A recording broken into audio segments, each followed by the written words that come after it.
Good evening, everybody. Welcome to If You Don't Like That. Napes, Rhino, and Sacktown. We carry you for the better part of an hour, maybe a little bit less, but whatever. We'll go as long as you want us to go based on our content and what you want to do. It is an open forum Wednesday, so you can go in any direction that you want. You've got the link, all right, right there. You can use it to call the show. You got the QR code above my shoulder. It's all there for you right on If You Don't Like That. How are you, buddy? I'm doing great. How about yourself, Napes? Doing good. The dog days of summer have finally hit us, bud. All right, you got the All-Star game in the rearview mirror of Major League Baseball. I'm looking forward to the Open Championship, which begins tomorrow. And then after Summer League, things will come to a screeching halt for a while. Yeah, and the 49ers rookies reported to training camp yesterday. Yeah. So slowly but surely, we're marching towards August 1st, Hall of Fame game.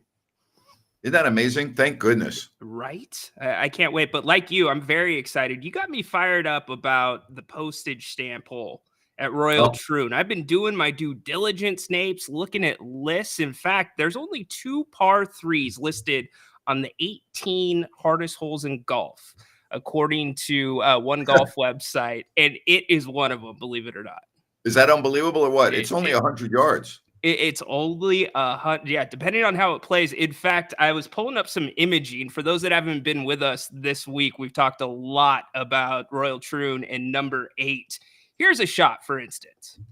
We're going to take a little peek. Is it too much spin? It goes from about 6 inches away to that. I mean, that got within a half foot. That got within a half foot. Oh my God. I'm just telling you, when you walk on that green and then you're like, and here's the other deal. The forecast is for windy conditions every day, which makes, and when I was playing there, the wind was significant on that hole. It's an elevated tee box, not super elevated, a little bit. And I remember having to start the ball on the one side of the green, and I didn't hit it the way I wanted to, and I ended up in the coffin bunker. Oh, and that's when my adventure started. But I was happy as hell to walk away from there with a 4.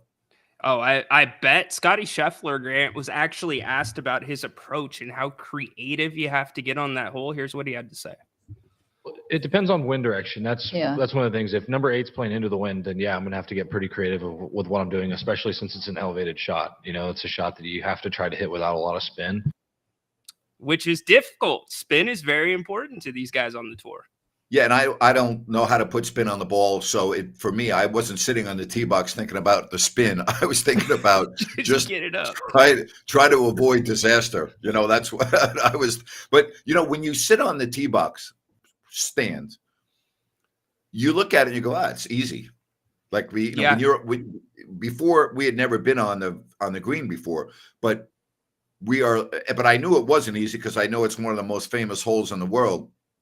But you sit there and you got a sand wedge in your hand and you're like, no problem. Yeah. Good luck. The stopping a ball on that green is like stopping the ball on a sheet of ice that has undulations on it. And yeah, if you go look it up, you describe it perfectly. You've got to land the ball where it sits. Your landing spot is where the ball has to stop if it's somewhere near the hole, because Grant, the slope, you talked about the undulations. My goodness, is it steep there? Really steep. John wants to know, is there only one tee box for the 8th hole? Yes, I believe there is, but it's a rather large tee box. They can make the hole a little bit longer or a little bit shorter. So, we'll play a little different every day. Certainly. And, the other thing you got to worry about, not just on that hole, is the lie. Scotty talked about the ball and link style courses, how you can have the slope going a certain way. You can have your feet in a valley, which is much different than golf sometimes here in the States. I will say this. I feel so privileged and blessed. Privileged probably is not the right word. I feel blessed to have played those courses over there and to play holes like the postage stamp, because I'm on the postage stamp and I'm like, in all likelihood, it's the only time in my life I'm ever going to be on this hole. So Yeah. just enjoy it. You know, we all took pictures with our foursome and our caddies, and I took a video of it. I sent you my pictures. Yes. And So it's cool. just, it's when you're on that hole, you're like, I'm on one of the most famous par threes in the world. Yeah, and there's few holes like that. You've gotten to see a few of them, but take it in for sure because it's a long trip to get there, Dave. It's not a short I've plane never ride. experienced a par three like that anywhere in the world. Just there's nothing like it anywhere in the world. It's that unique. Yeah, you could almost liken it to a drop zone. I mean, Yes. it's almost that short of a shot, yet all of the particulars that you've talked about with the greens and the bunkers, it's much different. Well, here's the deal. If you're only going to have a 100-yard hole, it should be difficult. I mean, Absolutely. right. I mean, if you didn't make it difficult for these types of players, I mean, they would all get no worse than a 2, you know? Yeah, no doubt about it. We would all be playing on the PGA Tour if they were that easy and that short. It's just so beautiful because you're on an elevated tee box, but it's not super elevated, but it's elevated. And you have the whole beautiful vista of Royal Troon with the sea to the left. And I sent you the video, right, Yes. of a train going by on the right. Comes out of nowhere. That video that I sent you was not from the 8th. It was from another hole, and I can't remember what number it was. But it's when you walk into these courses in Scotland, the history just jumps off the walls at you when you walk into the pro shop or the clubhouse.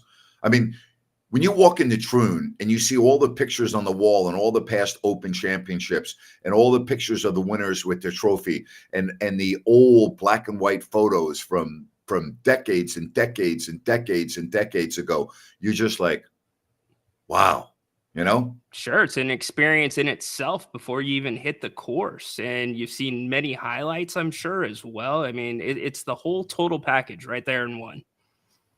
Anyway, good to have everyone here. The Open Championship begins tomorrow. Got a question from Jacob. Do you think we will secure a top 6 seed? Jacob, it's way too early. You got to ask that question right when the season begins. We don't even know what the roster is going to look like yet. It could change. There's some other movement that's going to happen in the West between now and then that may alter things. So let's just wait and see. It's very, very difficult to forecast what a team's going to do when it's still summer league. Yeah, and you've always said about 25 games is where you like your sample size, and I'm about there with you as well. And Monty, as we've talked about earlier this week, Jacob, he is willing to roll into training camp with the core of the roster as it is. But Grant, I look back now at a guy that we've talked about possibly being disposable. Kevin Herter might be a little more important than we thought coming into this training camp. He might. I think with the injury to Devin Carter and the fact that Mitchell's no longer on the team and the position that DeMar is most comfortable playing, and the fact that Mike Brown, I still think, wants Malik Monk being a 6th man, could very well be. Yep, absolutely. And the Summer League team, by the way, your Knicks took out the Kings by a point today. Patrick was celebrating earlier today on the Kings court. Not my Knicks, by the way. They used to be my Knicks. Well, so you're from New York. It's kind of your Knicks, you know. But yeah. Well, it was a high-scoring game for a summer league. Yeah, 106-105. Keon Ellis had a pretty big game, 29 and 8. Mason Jones chipped in some. Tyler Kolek looks really good, though, for the Knicks.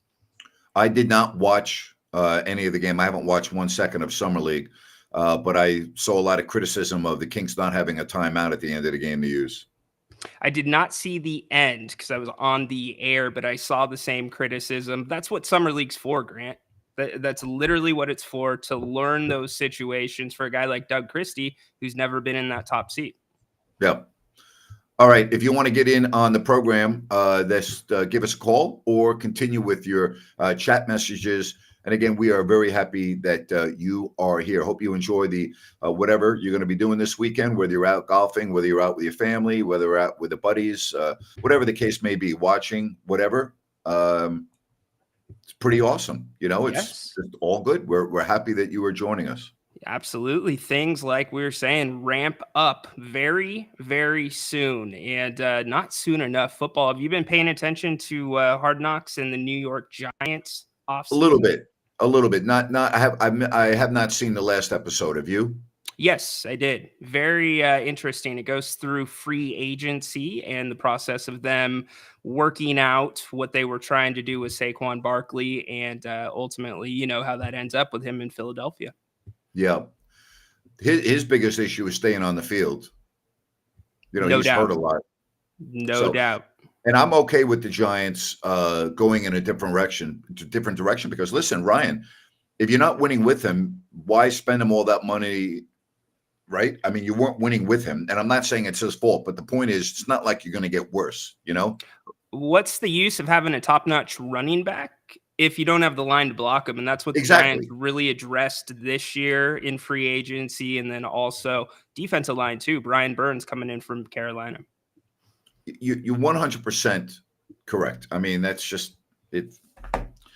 Again, we'll see with everything else going on. I'm just happy that football season is is going to happen. I'll tell you the guy that better run and hide, and I mean run and hide. If he gets off and plays poorly in the beginning of the season, is Aaron Rodgers, because the New York media will destroy him after his offseason and missing the mandatory minicamp to go to Egypt. All right, and all of his rhetoric that there's too many distractions on this team and we need to get back to football, and he's the only distraction on the team. There are no other distractions on the team. He's the distraction, and the New York media and the fans will destroy him. I'm just telling you, they will destroy him if he gets off to a bad start. Yeah, he's not really the only one, though, that's somewhat or could be on that hot seat. Robert Saleh, I don't think the organization handled that very well either. I think there's a little bit of blame both ways. Rodgers shouldn't have said it, but Saleh has stepped in it a few times, and this seems like a year where it's got to happen or else he's going to be out of job. He won't. He will not be the head coach of the Jets after this year. That's my prediction. I'd be surprised. I don't even think he's going to be the head coach of the team when the season is still going on in December. Yeah, you know what? I'm with you. That is a great point, Napes. I mean, I'm looking at that division, and Buffalo's still strong. Miami, if Tua is upright, is still going to be very formidable. And the Jets have a very good defense. I will give them credit. They're going to be able to stay in games because they have a very solid defense. Yeah, the defense showed up a lot of times last year. In fact, you could argue it won most of their games for them. As for Tua and the Dolphins, I find that to be an interesting situation. Tua changed his training this last offseason. He's come in much lighter than he has in the past years, and I wonder how that's going to lend towards his durability. Yep, it's going to be definitely something to keep an eye on. And, obviously the NFL season, the first Monday night game has the Jets at the Niners. So that's going to be a very interesting game because generally defenses are ahead of offenses earlier in the season. And we know that both those teams have tremendous defenses. That could be a very low scoring game. Yeah, very much so. The Niners sometimes can come out slow. As you said, offense not always there. Brandon Ayuk reportedly requesting a trade from the Niners. And speaking of a team that's got to get it done, it feels like the Niners have to get it done this year. It's Super Bowl or bust, especially with Brock Purdy, Grant, going to be coming up for an extension. Yeah, I agree. And Purdy's not the reason why they didn't go to the Super Bowl and win the Super Bowl. You know what I mean? What I mean is Purdy's not the reason why they didn't win the Super Bowl. But I'm with you on that. Yes, this is going to be a really very important year for the 49ers in a lot of areas. Yeah, it feels like they've got to evolve a little bit more on offense. You've got the best running back in football, arguably, that is, I don't want to say not the most durable, but he can do a lot from the backfield, a lot more than some other running backs. And then Debo, Ayuk, if he's still there, I'd like to see them mix it up, use George Kittle a little bit more because I feel like he's been a little bit underused in the past year or two. Yeah, well, let's see. They're loaded. They're still, if Christian McCaffrey stays healthy, if Kittle stays healthy, if their skilled people stay healthy, then they're going to be very solid. They are really good. They're a good team. I still think they're the best team in the NFC. Not by a lot. I think that Detroit closed the gap. Detroit should have won the game last year. And I think Green Bay is going to be a very interesting team to keep an eye on this year. Interesting. They had a big acquisition from the Giants at safety, second highest paid safety in the league now.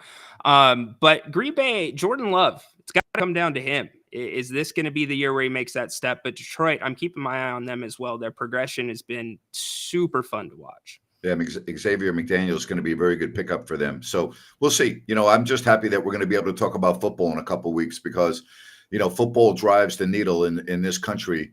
It is what really gets the fans the most excited. And I'm a huge, huge NFL fan.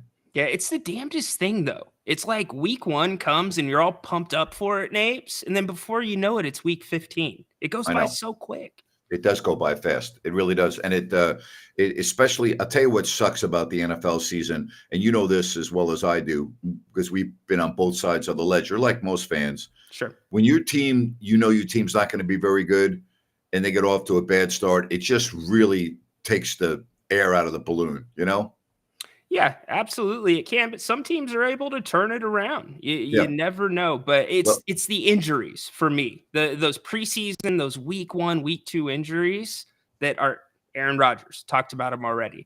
That is what crushes you. Well, think about 2 years ago when we both thought the Giants and the Seahawks would be terrible, right? Yes, and they ended up having Geno Smith had a tremendous year. Daniel Jones and the Giants made the playoffs and beat the Vikings. That was totally unexpected, and I had such an enjoyable time that season. It was great, Yeah, absolutely. You could argue, too, the Texans last year. What's going to be the next step for them? CJ Spiller, what's it going to be? They are good.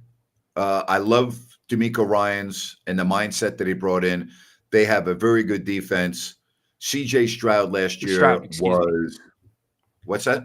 I said Spiller. So CJ Stroud was – one of the best quarterbacks in the NFL last year. He was. Yeah, I mean, he played really good. Yeah. So no doubt about that. I'm excited to see what they do. D'Amico Ryans, that was a place where a lot of people were saying the next coach, like the last couple, it's not a good job, and he's found a way to turn it around. He's done a tremendous job. Absolutely. He is just done a tremendous job. Again, if you want to get in on the program, feel free to do so, or you can keep it coming with the chat messages. Hey, I want to tell you about New Works Plumbing, and for your plumbing needs and repairs, make sure you go to sackserviceplumbing.com or call the number on your screen. New Works Plumbing, they've got a fix for you, and they're available around the clock 24/7 for all of your plumbing needs and repairs. That's sackserviceplumbing.com. And Bennett's, hey, this weekend, how about brunch at Bennett's? Just go to bennettsrestaurants.com, make a reservation. Their West Side Grill is in Rockland, or you can check out their Roseville or Sacramento locations. Don't forget about their happy hours, 2 to 6, their sips and taste. It is outstanding, and so many other things at Bennett's. Go to their website, bennettsrestaurants.com. Yes, indeed. Make sure you get involved with the show. We love the comments. You can call as well. Going to put the link right in the chat again. If you want to come up, open forum, ask us anything, take the show any way you want to go. I don't know if everyone hears what we say. As Wolf says, what about Rodgers and the Jets? This is going to be interesting. We just spent 5 minutes talking about that. Well, maybe a little bit of a delay there. It'll catch up. It's coming, buddy. It's a 5-minute delay we have on the stream. Is that what you're telling me? You never know. Maybe Walt hit pause. He had to go let the dog out, grab another cold drink, and now he's hitting play again. That's very possible. It happens. It does happen. It unfortunately happens all very too frequently. Is what the hell it happens. Frequently, yes, indeed. What's been refreshing this offseason? Not hearing a conversation every day about Trey Lance. Yeah, not hearing Trey Lance has been really nice. I guess I don't need to say very too frequently. I can take the word very out because that doesn't really make grammatical sense. It happens all too frequently. How's that? There you go. So, Open, you still think Scotty Scheffler, that's your pick for this one? Yeah, I mean, it's hard not to pick against a guy that has dominated the tour this year and seems so in almost every tournament that he plays. Yeah. There's an exception every now and then, but I mean, what a year, right? Incredible year. Absolutely. Both on the course and off the course. Birth of his first child. We know what happened at the US Open. So it's hard. It's really hard. And I also predict Tiger Woods will not make the cut. I'm split there. I am very split about whether he'll make the cut or not. Sometimes he shows up on the Lynx courses, but Yes. he hasn't played 18 in a while. He's missed more cuts at the majors than he has made since he won Augusta in 2019. I'm kind of looking at Tommy Fleetwood. He seems to always be He's right always around in the hunt. always in the hunt. He's had 4 top 12 finishes in the last 5 British Opens. So want to see what he's going to do this weekend. And Royal Troon's not a difficult course to walk. And I say that because, like Augusta, it is very challenging to walk. And we know about Tiger's physical condition. So walking Royal Troon, that's not going to be an issue. But it is going to be windy. The one reason why I am hesitant 100% to say Tiger Woods is not going to make the cut is because of the asinine comments that Colin Montgomery made either last week or earlier this week. And I thought Tiger had a great response to it. But that's going to be interesting. I think if Tiger gets off to a decent start tomorrow, if he gets a good first 9 holes under his belt, then I could see him making the cut. And I think if he does, the first question that will be asked of him will be, hey, were you motivated by Colin Montgomery's comments any more than you would have been? That will be the first question. I bet Tiger keeps very close receipts. He's that type. And you don't need to give that guy a reason to have edge, regardless of him having a ton of injuries and being half metal these days. I can't imagine it's comfortable playing golf if you're Tiger Woods. Zachary says Gilbert Arenas basically said that Bronny could still be a star in the NBA. I don't know why anybody would listen to anything that Gilbert Arenas has to say. Idiot. Like, seriously, why would anyone pay any attention to what Gilbert Arenas is saying? The guy is an absolute idiot. He had something for Sacramento. Fox responded. He's one of those guys that says whatever to get clicks and to stay relevant. There's plenty of other members out there that do this as well, but he does not know what he's talking about. And he said he could still be a star in the NBA because Jaylen Brown went 5 of 26 in his first 3 summer league games, and Bronny went 5 of 25. Well, first of all, Gilbert Arenas is a moron. I didn't hear him say that, and that's just an asinine, stupid comment on the surface, regardless of what their stats were. Exactly. That's so narrow. How many people could we talk about in Summer League that shot the ball well in their first 3 games or poorly in their first 3 games? I'm sure the analytics don't bear out like that. It's unbelievable, isn't it? It's unbelievable. Ridiculous. Incredible. It really is ridiculous. Again, I don't know why anyone, Zach, is paying attention to Gilbert Arenas. Why are you paying attention to Gilbert Arenas? Well, you should always be mindful of where you get your information from and who's delivering that information. And that goes for news organizations too. Look at a person's resume. Look at a person's credibility. Look at a person's track record. Track record means a lot in the world of media if you're dealing with quote unquote seasoned professionals. Okay. And, there are a lot of people on the air whose track records are extremely questionable. The Skip Baylesses of the world, okay? And yet there are some people that still watch him and take what he says as gospel. I don't quite understand that. I think, and this is just my take on it, that it's that shock. You're looking to see how ridiculous something is going to be that he says that day. You're looking for that one nugget. And then you've got like your Colin Cowherds, right? Who's made some pretty bad mistakes over the past couple of years. Derek Jeter just had to correct him at the home run derby. Right? Go on, I missed that one. What did Jeets do at the home run derby? Do you remember? So Cowherd asked him, he's talking about the changes in pitching. He said, you played in the Nolan Ryan era. And Jeter goes, whoa, slow down. I did not play in the Nolan Ryan era. And then he just kind of does the gives him like a little laugh and keeps it rolling. Whoa. It's embarrassing. When you're on that level, absolutely. It's embarrassing. That is bad. You can't put that on a producer at some point. When you talk about a quarterback that is deceased, how does that make it through your teleprompter, through your take, whatever it may be? I'm glad Jeter said that. Yes. Jeter keeps it real. I really like how he is done with the Fox broadcast when he's been a part of that. Yeah, I totally agree with you. Totally agree with you. Hey, I want to tell you about Sunrise Landing. It is the newest residential community in Calusa from Blazona Development. And if you go to CalusaSunrise.com, you can get all the information. Check out their beautiful models, 6 to choose from. Remember now, no Melrose, no homeowners. Great access to the major arteries like I-5, Highway 45, Highway 20. It's adjacent to the Calusa Golf and Country Club. Sunrise Landing. Check it out. Go to CalusaSunrise.com. That is CalusaSunrise.com. And see for yourself how awesome Sunrise Landing is.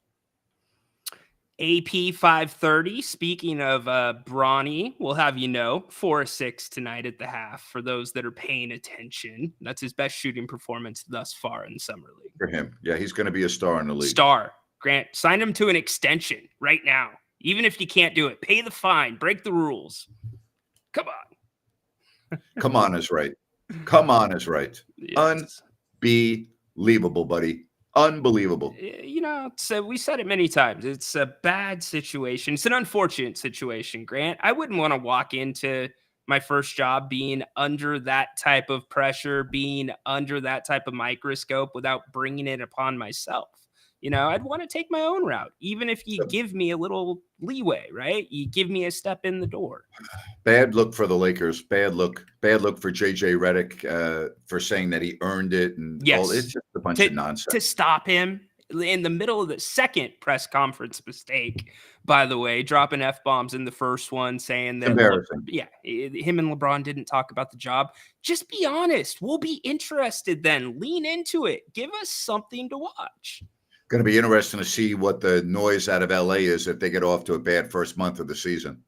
I got to think that how do you not expect them to that's a double negative. There we go. How do you expect them to get off to a good start? You got an aging star in LeBron. AD is really your only hope. Dalton Connect, although there's some expectations for him, he's not going to be the extra piece. He gives them a little bit of help. I just don't see it, Grant. The only reason why I'm giving a little pause to that is they did play very well in the second part of the season last year.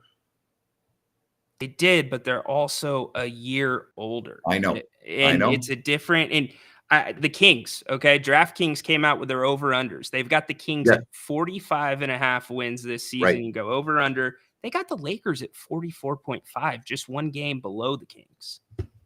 That's surprising. I think it's because of how well they played in the final part of the season last year. But then the playoffs, embarrassing. Well, that is interesting. 44.5. I would have given them a little bit less than that. I would have given them less than that. The other surprising number on there, and we brought this up on the Kings Court. The fourth highest or the second or the tied for third highest over under is actually the Nuggets, 52.5 wins. That feels really high. Yes. And I think that over-unders will change when we get closer to the season because the rosters are going to change a little bit. And there will still be a trade or two in the NBA of significance between now and October. So that they'll change a little bit. Is there a specific move or two that you think may happen before the start of October? Well, I still think that it's going to be interesting to see if somebody pulls the cord on Brandon Ingram. Yes, absolutely. He's out there and available. New Orleans doesn't want to extend him for a max number. And although I don't see it, I'm not forecasting it to happen, we still hear Zach LaVine's name quite often. Yeah, and there was some interesting reports that came out about Zach LaVine, DeMar DeRozan, and Billy Donovan that DeMar was serving kind of as a buffer in between the two others. So tells you that it might not be the healthiest situation in the locker room if LaVine is ready to go. Yeah. May not. So just curious, what were the Knicks at? Do you remember? Yeah, the Knicks are at, I got you right here, 51.5. Wow. And the Celtics? Celtics. So I'll run down really quick for you. You got the Celtics 57.5. You got the Thunder 54.5. Timberwolves 52.5. Nuggets 52.5. Knicks 51.5. Sixers. Want to ask you about that one. 51.5. Does the addition of Paul George take them over the top? No. I don't think No. so either. I think No. until he's able to perform in the playoffs and be available more, that's a tough one. Then Not only that, I can't count on Joel Embiid. Correct. And I know he played through a tough injury this postseason. He's tough. But he wasn't he's the typical Joel Embiid. No, he was not. He still had some monster games, though, and carried them. And Tyrese Maxey, that young man, continues to grow year after year. He kills the Kings, boy. Absolutely. Then this one is kind of curious. The Bucks at 51.5. Chris Middleton reportedly went through a couple surgeries this offseason that have just been reported. Giannis, he's getting there with Kawhi, Grant. He's getting in there with the guys that aren't available in the postseasons. And Doc's not going to win 51 games. Go ahead. Yep. Then you got the Mavericks, 50.5. This is a jump up. The Magic, 47.5. The Cavs, 47.5. And then this one I strongly disagree with. I'm going under. The Suns, 46.5. Yeah, I'm going under with that too. I agree with you. Yep. All right. And, so I stop for a minute. And then the Kings, right? You've got the Grizzlies, 46.5. Pacers 45.5, and then the Kings at 45. All right. So I wasn't writing this down. How many of those teams before the Kings are Western Conference teams? You got 1, 2, 3, 4, 5. 5 teams. All right. So we've been saying, and you've been saying, you think the Kings are right around 5 and 6. 5, 6 as they sit So today. do the odds makers. Yep. So there you go. That was asked early on in the show. Vegas is saying so at 5 or 6. All right. And again, I think those numbers will change between now and the start of the season. They always put those numbers out to get some early play, as we get through the month of July. I mean, you can bet on anything now, can't you? You can bet on what time the sun rises. Yes. And the prop bets in game, when the Mavs were down, or when the Mavs were down 0-3 in the NBA finals, you could take a bet for plus 3,000 that they would come back and win the series, which has never been done. Wow. How about this? Speaking of prop bets, so Jontay Porter, I did a rant on this today. Yeah. He was banned from the NBA in April. Yep. Because he was betting, and specifically prop bets, when he was with the Toronto Raptors this past year. So he gets banned. July 10th, he pleaded guilty to a variety of felony charges. And he will be sentenced on December 10th. He could serve up to 4.5 years of prison. He's not allowed to leave the country, but he asked permission for a federal judge to go over and play in Europe, in Greece. And the judge denied his request. And my question is, what the hell is the team in Greece thinking? That's number one. What a horrible look. And can we at least wait a year and wait until the sentencing before you feel like it's okay for me to go out and resume my professional basketball career? What a freaking disgrace. Seriously. Yep. I'm completely with you. Sometimes the European teams and overseas teams will scoop people up immediately right after things like this. Although I don't remember anything quite to this magnitude. And you have pled guilty in federal court. Guilty. So that's the big changer there. It's not exactly, Grant, going and driving down the street to a job while you await sentencing. I just can't believe it. I just can't believe it. Well, I guess you don't know unless you ask, right? Amazing. What an idiot, by the way. Why would you put that much money? Talk about making a bet that stands out. You're betting a guy that barely plays over $70,000 on one prop? Come on, that's going to stick out like a sore thumb. Come on, man. Jontay Porter we're talking about. Yes. Whatever happened to the tall guy? If you're going to do that, at least be smart about it. And I'm not encouraging players to bet, but usually there's some buffer in between the worlds, if you know what I mean, Napes. Question, how do you see Coach Mike Budenholzer doing this year with the Phoenix Suns?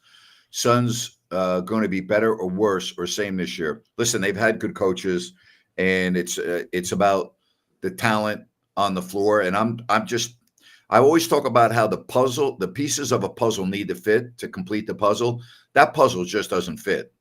No, it doesn't. They're so top heavy, and a lot of times at the top, those guys are not on the floor together, Grant. And I think we've had a big enough sample size to say that it doesn't work the way it's set up, and it's especially not set up to work with this new CBA. And speaking of, age, I mean, Kevin Durant, a year older, and look, he can barely even get on the floor with the Team USA, right? Yeah, exactly right. Still dealing with that calf. By the way, USA runs away on Serbia today. They Steph Curry destroyed with Serbia. I was 24 very points. surprised. I didn't see any of the game, but I saw the score. And when I saw the score, I was like, wow, that was impressive. Serbia's got a very good team. Yep, it was by far Team USA's performance so far in the exhibition rounds. Yeah, it's very impressive. I mean, I think Serbia might be the second best team in the tournament, but they got destroyed today. Yes, they did. It's one of those things, Grant, though. That's one of the teams you do not want to run into in single elimination. Period. End of story, regardless of who you are. And they won't, they're in the same pool as them. So, but two can come out of that stage. And I think Correct. both will. I think both Serbia and the US will come out of that. Well, the US will for sure. I think Serbia will as well. I think they'll both advance to the knockout round. Yeah, it's looking like the USA is really going to have to rely a little bit more on Anthony Edwards, which I think he's completely fine with for that role.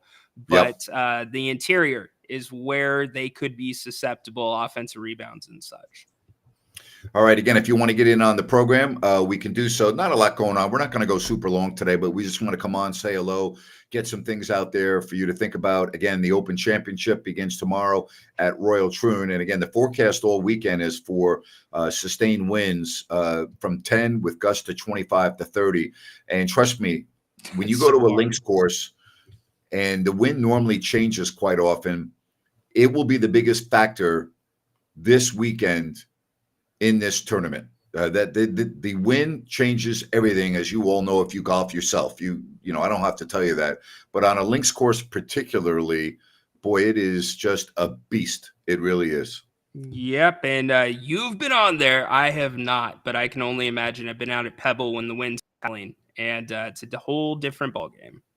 Most of the days that we played, you were dealing with the wind. There were a couple days where it wasn't. We had a beautiful day at Turnberry, our first day. Turnberry is just a spectacular, beautiful setting. What a golf course.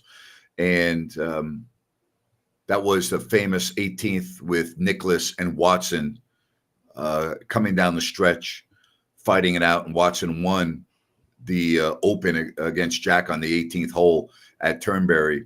But that's also the course where Watson could have won the Open at the later stages in his life, but his second stage just hopped over the green on a beautiful approach shot, and then he made bogey and he lost in a playoff. But the history of the courses over there, as you well know, I mean, it's the birthplace of golf. It's just unbelievable. It really is. And when I don't know if you saw the video I sent you where it was like a few feet off the fairway, and they dropped the ball into the tall grass. It's called grouse. I can't remember what they call it over there. And you can generally find your ball. Okay, you generally find your ball. Caddies are very, very good when you're playing recreational like we were. In a tournament, you have spotters out there, so you're never going to lose your ball. The biggest fear that I had when I was playing over there, when I missed a fairway and I was in that tall stuff, was hurting my hands because in order to hit the ball out of there, you have to swing extremely hard. Great point. And if you mishit the ball, if you hit it fat, you can really sprain your wrist and your thumb really easily. And there are a lot of hand injuries in golf, particularly in rough and tall grass. And I was very nervous about that because on the first day, I did not play well in Turnberry. And I was in that stuff a lot on my first day. I did not play well at all. The second day, I played very well at Troon. I got an 87. But I think the first day, I didn't even break 100. And I was in the tall stuff. And every time I was over there, I was like, man, don't hurt your hand and screw up your next 8 rounds. You know what I mean? Like I was very conscious of it. And golf is one of those sports where you don't want to be thinking about those things when you're getting ready to stand over the ball, right? It's just one of those variables. And you're right. Yep. I mean, I've played courses where the rough's a little bit higher and it can be like hitting a wall. Sometimes it's just boom. And the reverb, my goodness. Yep. So, hey, get in here on the phones. We got the link right here in the chat if you'd like to join us, just like Tin. Welcome in tonight, Tin. Thanks, Rhino. Hello, Grant. My question is, Shohei Ohtani hit a home run in the MLB All-Star game. Do you guys equate that to like Steph Curry hitting 50-point mark in an NBA All-Star game? No, but I mean, it was a hell of a home run with 2 on. Had the National League won, he would have been the MVP, but obviously they lost 5-3, and so they couldn't give him the MVP. No, I wouldn't equate it to that, but I mean, with all the attention that is on him as being really the face of Major League Baseball right now, it was impressive. But I wouldn't put it in that category personally, but it was impressive.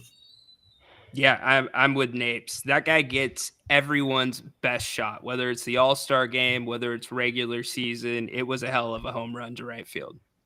Thanks. Have One a good thing night. I did not appreciate is hearing all the stories, and I didn't realize this happens on a fairly regular basis, but Skeens, the pitcher for Pittsburgh, hung around in the dugout for the whole game and was there after the game.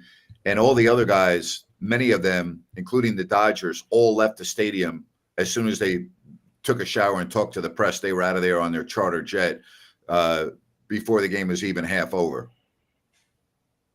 And I just think you owe it to the game. Half over? Huh? Half over? They left. Yeah, the players want to get on. They again, they want to enjoy the day or two off they have before, and a lot of the players leave when they're taken out of the game. And I just think that if you're on the All-Star team, you owe it to the members of your team to be there and support them and everything else that is part of being on an All-Star team. But that doesn't happen. I agree with you, Grant Napier, because they still give out an end of the game award, and it would be nice just to be there. Yep. Well, it's not just, it's a good point, Tin, but here's the other thing. Just because you played in the first 3 or 4 innings doesn't make you any more of an all-star than somebody that plays in the 7th, 8th, 9 innings. So show the respect to your teammates. Hey, Tim, it's great having you join the show. We really appreciate that. You have a good night, okay? Thanks, guys. Thanks, brother. Thank you. Appreciate that. Good call. Shohei Ohtani, though, is unbelievably special and has been a huge boon for Major League Baseball. Absolutely. Baseball, one of those things that quietly is an international sport, but I think he's handled it well. I know the gambling scandal, quote unquote, with his interpreter, who I now believe is pled guilty to the wire fraud charges. But, that's the biggest name in baseball with the biggest contract. Possibly being caught up with a bookie. That was a big deal. So I think Shohei's doing a good job overall. I would agree with you on that. You got your show tomorrow at 2:00, right? The King's Court? Of course. Can't wait to do it, brother. Sounds good. We really appreciate all of you joining us today. Thank you very much. And make sure you subscribe if you have not already done so. Give us a thumbs up. We would greatly appreciate it. And there is some of the information that you need to get the content on YouTube. All right. Rhino, enjoy the rest of your evening, my friend. You as well, Napes. Enjoy the opening round of the British Open. We're only about 5 hours away, I think. Not that long. It's right